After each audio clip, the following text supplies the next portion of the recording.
Hola chicos, hoy tenemos la clase número 10, neurología de la deglución. En lo que corresponde a neurología de la deglución, vamos a revisar todos aquellos aspectos asociados al sistema nervioso que controla este proceso que es vital para la vida. Tenemos desde lo que es el desarrollo de la deglutoria hasta lo que es el proceso con sus fases. Cabe destacar de que en esta imagen tenemos algunas estructuras como la lengua, la laringe, que son de suma relevancia para la deglución, ya que en esta zona de lo que es el dorso de la lengua, la zona posterior, y la epiglotis tenemos lo que es la zona del gusto, que va a estar información que va a ser llevada por el séptimo par, en el caso de los 2/3 anteriores de la lengua. Del tercio posterior del dorso de la lengua va a ir por el glosofaringio, y la zona de la epiglotis, el gusto va a ser llevado por el nervio vago. Estos tres van a converger en el núcleo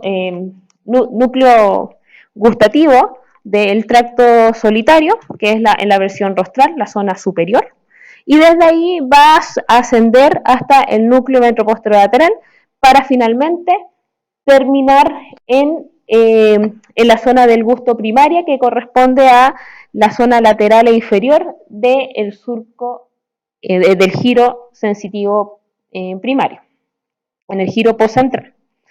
Desde allí se va a gatillar una serie de respuestas que van a incluir motoras voluntarias como involuntarias para gatillar el reflejo de la deglución. Primero que todo tenemos que iniciar con cómo se genera el desarrollo de la deglución. El primer control que se estructura en el niño corresponde al tronco encefálico. Como es en el tronco encefálico, estamos hablando, como ya lo dijimos desde el principio del semestre, aquellas funciones que están controladas en esta zona son de manera refleja, involuntaria. Entonces, a la séptima semana embrionaria empiezan a aparecer las primeras aferencias orofaringias, y al tercer mes empieza el reflejo de succión y deglución. Entonces empieza ya a generarse un entrenamiento desde dentro del vientre materno, el cual empieza a generar, empieza a tragar líquido amniótico. Una vez que a la 15ª semana empieza lo que es la succión digital, que ya estamos hablando del cuarto mes, que es cuando aparece muchas veces en las ecografías cuando el niño está con el dedo en la boca, ya en las ecografías, ya, y es porque empieza, y esto también empieza a estimular lo que es la formación del paladar. Al final del embarazo empieza ya la deglución completa no completa, pero me refiero a deglución de líquido amniótico ya con este reflejo que es con el que el niño va a nacer. En el nacimiento, de hecho, una de las cosas que se evalúa en los niños recién nacidos es el reflejo de la succión y el seguimiento del pezón. Entonces uno acuesta al niño boca arriba, o sea, recién nacido boca arriba, y uno le pone con el dedo meñique, los dedos le toca la zona de las mejillas, y uno ve si es que el niño hace el reflejo de succión, que es girar la cabeza hacia el pezón y empezar a succionar. Y ahí que es un referente cualitativo de la maduración del tronco encefálico, porque está este reflejo presente. Hay 6 pares craneales que van a estar interviniendo en la deglución, entre ellos tenemos. Entonces, estos nervios son el quinto par craneal, nervio trigémino, el séptimo par craneal, el nervio facial, el noveno par craneal, glosofaringio, décimo par craneal, nervio vago, onceavo par craneal, el nervio accesorio, y el doceavo par craneal, el nervio hipogloso. Esto es de manera directa en lo que es la nutrición y deglución, pero de manera indirecta también están los nervios olfatorio y óptico.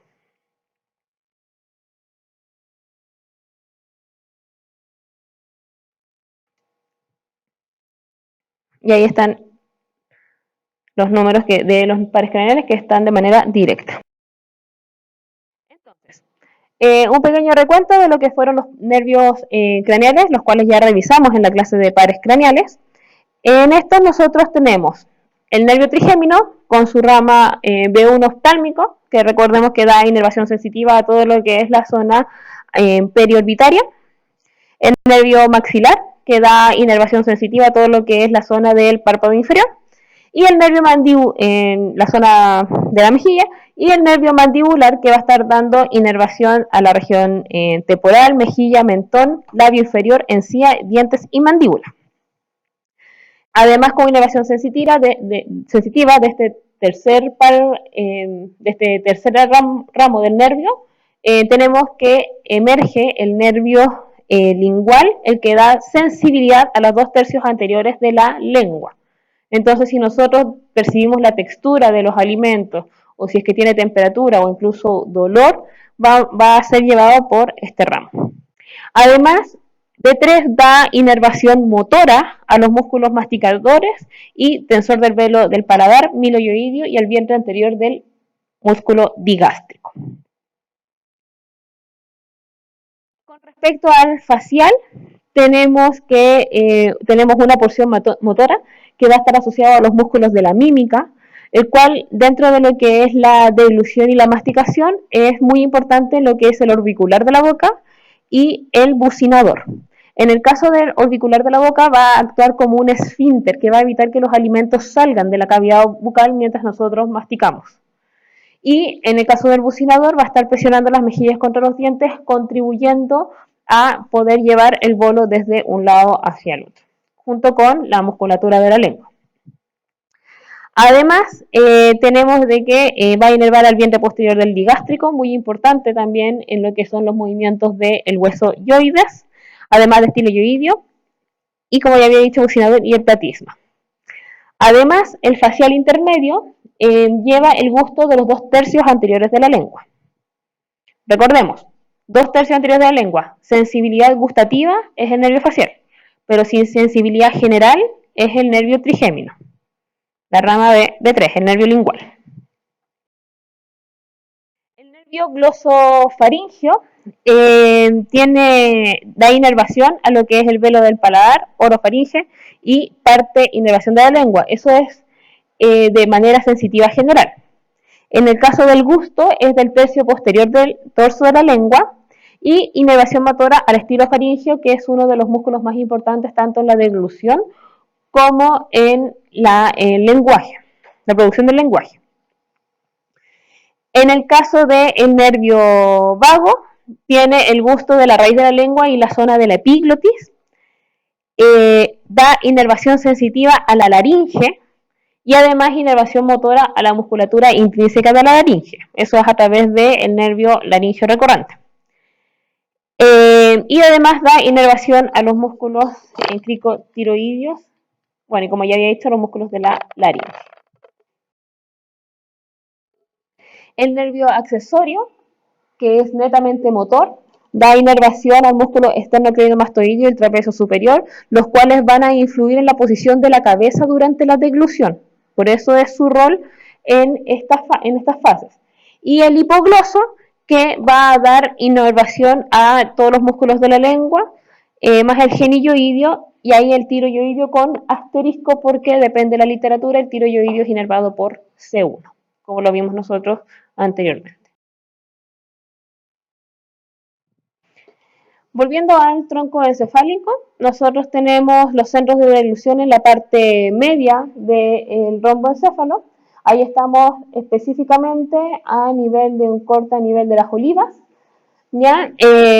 Tenemos un centro por hemibulbo, o sea, mi hemibulbo derecho va a estar controlando la mitad de la deglución, del lado derecho, y mi hemibulbo izquierdo va a estar controlando la deglución del lado izquierdo. Son independientes, por lo tanto es una acción totalmente coordinada.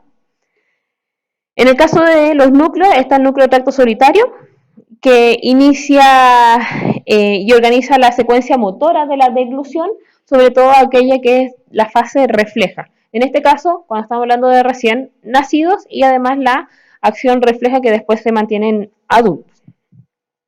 Y recibe muchas referencias, sobre todo de centros superiores que están controlando el reflejo de la deglución. Ahí vemos el núcleo ambiguo, el cual está asociado a dar información motora a los nervios glosofaringeo, vago y accesorio.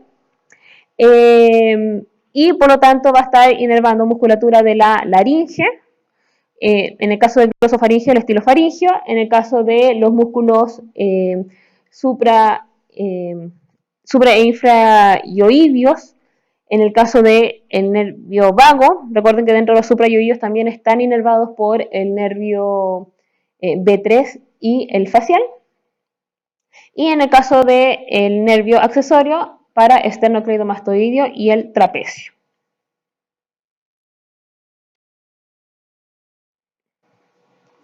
Dentro de lo que es el control cortical de la deglución, el origen de esto es a nivel del opérculo rolándico, ya que se encuentra a nivel del lobo frontal ascendente, lobo frontal inferior, la porción ascendente, y del opérculo rolándico, también que nosotros lo estuvimos estudiando como el giro opercular. Ahí se encuentra la vía motora mando cortical de la deglución. Esta fase no va a estar desde el inicio. Recordemos que esta partía a nivel del tronco encefálico. Y a medida que la persona, el individuo, va ganando maduración de su corteza, la deglución se empieza a volver voluntaria. ¿Ya? Y entonces va a llegar hasta el tronco encefálico a través de los núcleos craneales. Ya va a estar controlado por lo que es la vía córtico-nuclear.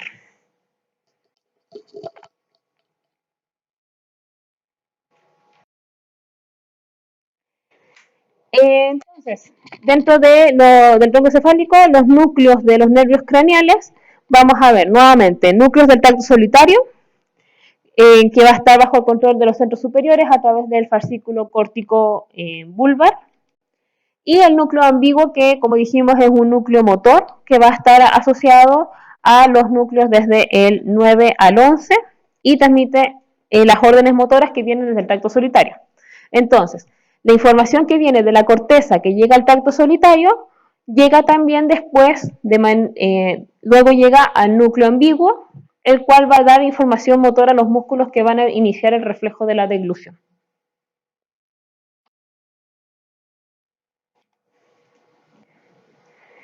Entonces, cuando nosotros estamos hablando nuevamente al pie frontal ascendente del opérculo rolándico, ahí vamos a tener una representación que es de tipo bilateral, o sea, en ambas cortezas nosotros vamos a tener control deglutorio.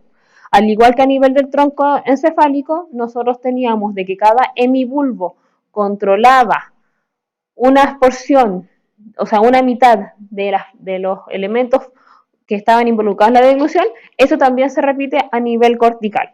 En cada uno de nuestros hemisferios nosotros vamos a tener la información de control cortical de la deglución, que va a ir descendiendo de manera bilateral y, ojo, asimétrica.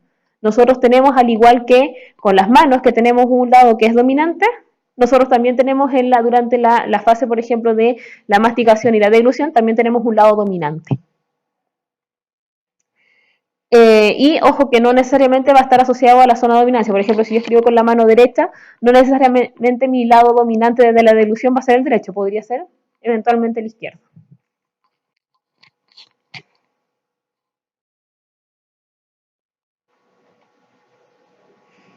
En cuanto a lo que es el control cortical, entonces, como dije, permite la acción voluntaria de deglutir, controla además la ventilación ya para realizar apnea o toser. Entonces, a diferencia de los pequeños, cuando están recién nacidos, que tienen un reflejo deglutorio involuntario, además por la conformación estructural, ellos a medida que degluten, además aspiran un poco de aire. ¿Ya? Y por eso después hay que estarle golpeando un poco la espalda para que estén botando el exceso de gas que ingresó a la vía digestiva. En cambio, en el adulto, este proceso o en la deglución madura, va a estar el cierre completo de la vía aérea cada vez que deglutimos. ¿Ya? Y por eso nosotros, a medida que deglutimos, hacemos apnea. El volumen y la consistencia de los alimentos ingeridos modifica la intervención de los centros superiores. Y esto es sumamente importante, de que a medida que nosotros vamos envejeciendo, esta modulación no es tan buena, no es tan eficaz. Así como nosotros envejecemos y tenemos arrugas, empezamos a tener un envejecimiento de la deglución. Y nuestro centro, como discrimina entre la deglución de líquidos y la deglución de sólidos, cuando nosotros somos todavía jóvenes, podemos comer, por ejemplo, cazuela, que es, por ejemplo, que es líquido y sólido a la vez. Pero en un adulto mayor no es capaz de coordinar estos dos centros que controlan los líquidos de los sólidos. Entonces, por eso a los adultos mayores, para evitar una neumonía por aspiración, se les recomienda que se les dé los líquidos separados de los sólidos. ¿Ya? Entonces, si es que tú le quieres dar cazuela, se la tienes que moler. ¿Ya? Entonces, eso es sumamente relevante. ¿Ya? Porque muchas veces los adultos se atoran porque les dan, no sé, pan con té. Entonces no alcanzan a coordinar. Entonces, que se coma primero el pan y cuando termine y ya haya deglutido bien, ahí vaya recién con los líquidos o viceversa. Pero texturas así mixtas les genera mucha alteración en lo que es la fase de deglución. También dentro del control cortical tiene mucha influencia sobre el tercio superior del esófago, el cual tiene fases de la deglución en lo que es la porción superior del esófago y en la porción inferior. Dentro de lo que son los núcleos bicentrales que están asociados a lo que es el control del movimiento, estos les dan un aspecto automático a la deglución, ¿ya? Y actúan en estrecha colaboración con el cerebelo y otros niveles del mando. ¿Por qué? Porque se necesita una correcta coordinación entre toda la musculatura para que se genere una deglución adecuada. Si es que no hay un buen patrón de coordinación es cuando se pueden generar alteraciones en lo que es, por ejemplo, el cierre de la vía aérea durante la deglución. Recordemos que lo que es control motor está asociado a lo que es la planificación del movimiento y posterior automatismo, y en el caso del cerebelo está asociado a lo que es aprendizaje y coordinación de los movimientos.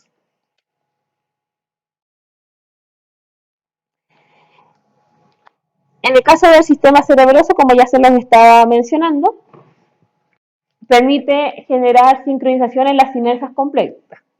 Por ejemplo, coordinación entre lo que es el músculo bucinador, el massetero y la lengua durante la preparación del bolo. Yo creo que a más de alguno le ha pasado de que cuando estén comiendo se muerden la lengua o se muerden la encía. Eso responde a una pequeña descoordinación que hubo de que el bucinador se contrajo y no se alcanzó a relajar previo a que se generara la activación del massetero. Entonces queda atrapada la mejilla entre los dientes. ¿Por qué uno después se sigue mordiendo? Porque queda la zona inflamada. Entonces queda ocupando más espacio. Y como queda ocupando más espacio, finalmente nos seguimos mordiendo, se sigue inflamando y caemos en un círculo vicioso. Y además asegura lo que es la sinergia y exacta cronometría de la faringe y laringe.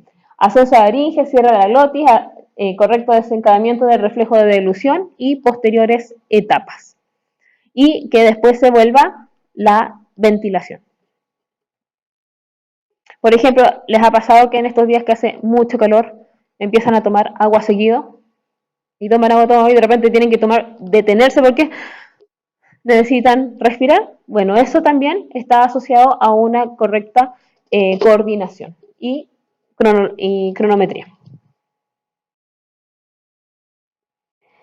Entonces, cuando hablamos de la inervación motora, ahí tenemos nuevamente nuestros pares craneales, 5, 7, 9, 12 y el 10. Ahí el que nos está faltando es el número 11, porque a pesar de que va a inervar al esternocleidomastoideo y al trapecio, como dije, está asociado a la posición de la cabeza para la deglución. Una cabeza, por ejemplo, adultos mayores, cuando están demasiado adelantadas, se desfavorece lo que es la fase muscular deglutoria. Entonces no hay un buen cierre por parte del epiglotis.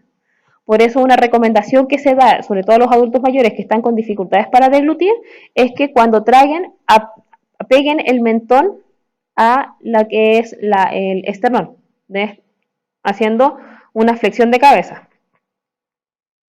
Porque eso favorece lo que es la posición para el cierre de la epiglotis. Pero si una cabeza está muy adelantada, se desfavorece con mayor riesgo de que esta vía quede abierta.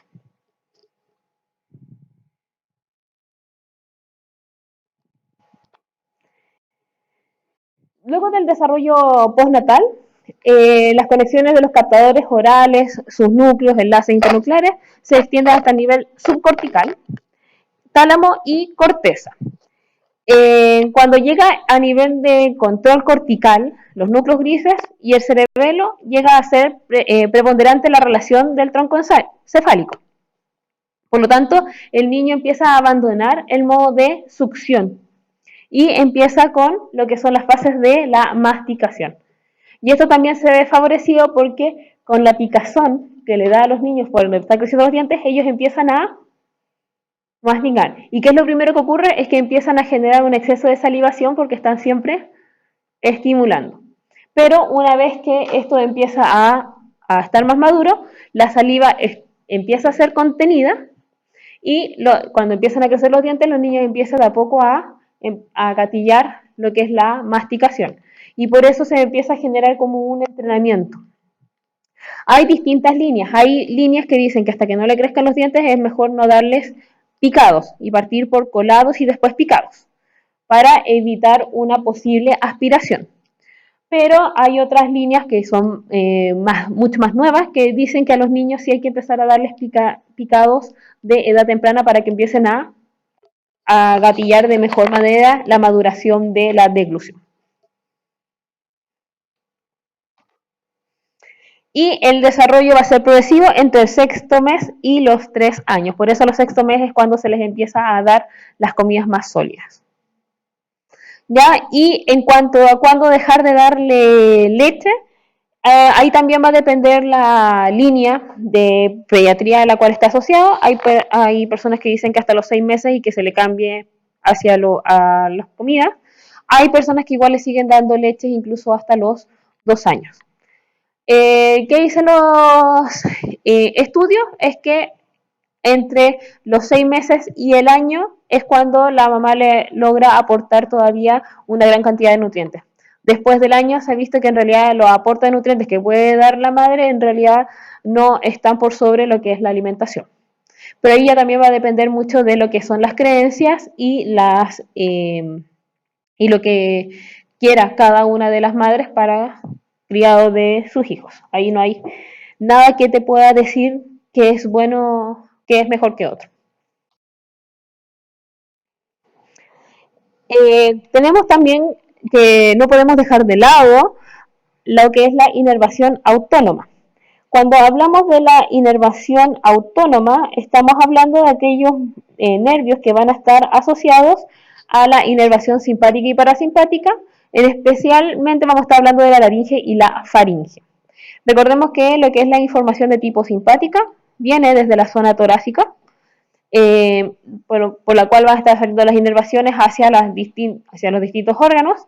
Y cuando hablamos de la inervación parasimpática, vamos a estar hablando específicamente de esta zona del nervio vago.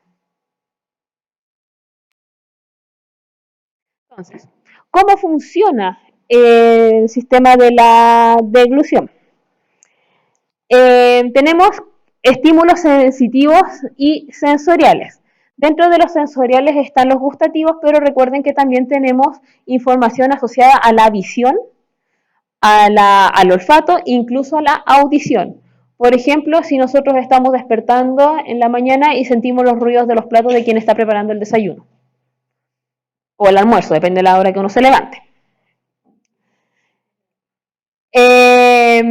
Tenemos entonces los pares, ya vimos los pares craneales asociados, vimos que hay una asociación entre tracto solitario, tálamo y corteza para lo que es la deglución voluntaria. Tenemos interneuronas ventrales que van a estar asociadas al núcleo ambiguo para todo lo que es el control motor de la deglución. Y vamos a tener respuestas de tipo tanto activadoras como inhibitorias que van a generar que el patrón se vaya modificando según el volumen, la temperatura, la viscosidad del bolo. Además, esto se podría ver alterado en algunas actividades como por ejemplo durante el vómito, en ocasiones patológicas. ¿Ya? Ojo que aquí estamos hablando solamente de funciones de tipo normales. Antiguamente, y lo más clásico es que se hable de 4 fases de la deglución más la anticipatoria o la preparatoria. Entonces, las clásicas son la preparatoria oral, la faríngea y la esofágica. Pero lo más actual, y que esto todavía hay poquita información, pero ya en unos años más, yo espero que de aquí a que ustedes salgan, ya esto va a estar establecido, de que está compuesto por 7 fases. Primero es la fase anticipatoria, que está asociado al pensar, en la ideación de comer. Esa es la anticipatoria, que uno va a pensar en que va a ir a probar. Por ejemplo, si estamos en la casa y se nos da un antojo de comer unas ricas chorrillanas, entonces si nosotros queremos comer unas chorrillanas, y como están las cosas y como está el sistema económico, mejor vamos a comprar las papas y las vamos a hacer en la casa. Entonces, todo eso, la fase anticipatoria, la planeación o la ideación de comer. Luego viene la fase 0, que es la preparación extraoral, que es hacer el alimento comestible. Si uno se quiere comer una papa, la papa uno la tiene que primero cocer. Uno no la puede comer cruda, porque no va a ser posible digerirla y interiorizarla en nuestro cuerpo. Entonces viene la preparación extraoral, que es el preparar el alimento para ser comestible. Y luego viene ahora sí la fase más clásica, la preparatoria oral, que está asociada cuando nosotros nos metemos el alimento a la boca y empezamos con la masticación y la formación del bolo. Luego viene la fase oral, que consiste en que la lengua se adhiere al paladar y empuja el bolo hacia posterior. Hasta esta fase tenemos que la función deglutoria es voluntaria. Desde esta fase en adelante empieza a ser involuntaria. Hay un momento en el que se gatilla el reflejo de la deglución y ya no podemos volver atrás. Luego viene la fase faríngea, que corresponde a el cierre de la vía aérea por parte de la epiglotis. Y luego viene la fase esofágica, que es donde se relaja el esfínter esofágico superior para dar paso al bolo hacia el esófago. Y luego se cierra para que se generen una serie de ondas que van haciendo de que el bolo vaya descendiendo. Y finalmente, en la fase de el esfínter esofágico inferior, se relaja a nivel del cardias, permitiendo el paso del bolo hacia al estómago. Antiguamente se consideraba hasta aquí la fase de deglución, pero ahora se ha visto que la fase de deglución termina a nivel gastroduodenal, o sea, cuando pasa desde el estómago, se digiere y pasa hasta hacia el duodeno. Ahí es cuando, por el esfínter pilórico, ahí es cuando termina la fase de deglución, porque dentro de lo que es la fase de deglución o la descripción es que es digerir el alimento para que pueda ser absorbido. Y esto no termina hasta que pasa del estómago al duodeno.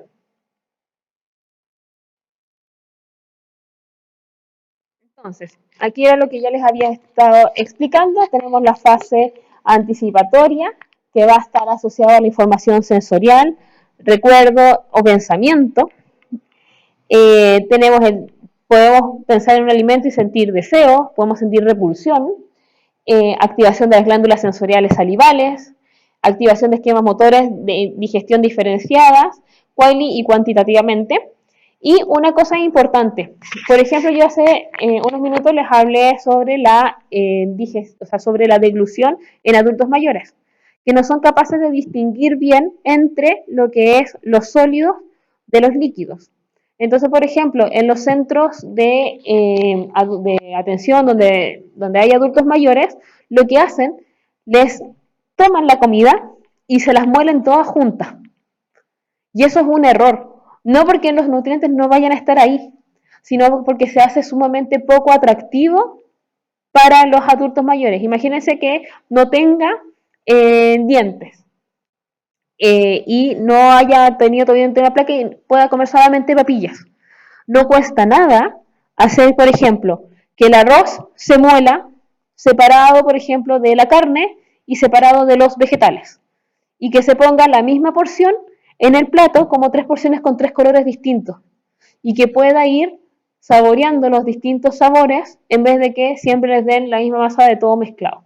Donde la comida hace que sea sumamente poco atractiva y esto hace de que también el proceso de digestión y deglución se vea alterado. Entonces eso es algo como tarea de ustedes, hacer una educación en ese sentido.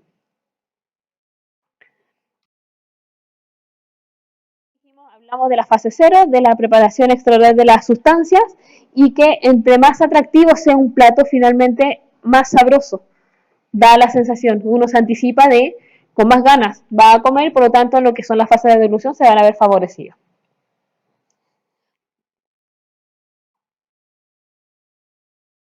Preparatorio oral, que es la incorporación de alimentos, exploración y la preparación intraoral y la preparación del bolo. También aquí podemos tener lo que es la detersión y eventual expulsión bucal. Cuando, por ejemplo, algo está malo y uno lo escupe, ya yo creo que les ha pasado alguna vez de que han comido algo y que estaba medio podrido y uno lo escupe inmediatamente. Esta fase, como había dicho, es la fase oral, también es cuando se empuja con la lengua el bolo hacia la zona posterior. Hay un locus de gatillamiento y están distribuidos a nivel de la orofaringe, especialmente la zona posterior, vestíbulo faringeo, hasta el nivel glótico. ¿Ya? Y esta fase también es involuntaria, pero es cuando se empieza a gatillar el reflejo. La fase faringea, como ya les había dicho, es involuntaria. El estadio faringeo, faringeo es lo que hace es crucial debido a que esto va a ser producido por 3 fases. El empuje lingual, el empuje de la lengua hacia posterior, succión por presión negativa, ¿ya? Y en esta fase se genera una apnea, ¿ya? Y vamos a tener también lo que es el cierre de la glotis. Perdón, no de la glotis, sino que de la vía aérea. Aquí es cuando en esta fase, cuando hay la elevación del velo e inicia la contracción faríngea, hay una peristalsis faríngea hacia caudal, posteriorización de la lengua, la cual se va hacia atrás, eleva y hace un adelantamiento del hueso ioides. Este adelantamiento del hueso ioides genera una elevación y anteriorización de la laringe. De hecho, ustedes pueden ponerse la mano en la garganta y tragar para sentir cómo es el movimiento de la laringe, que es hacia anterior y levemente empujar los dedos. Y cierre glotis con relajación del esfínter esofágico superior.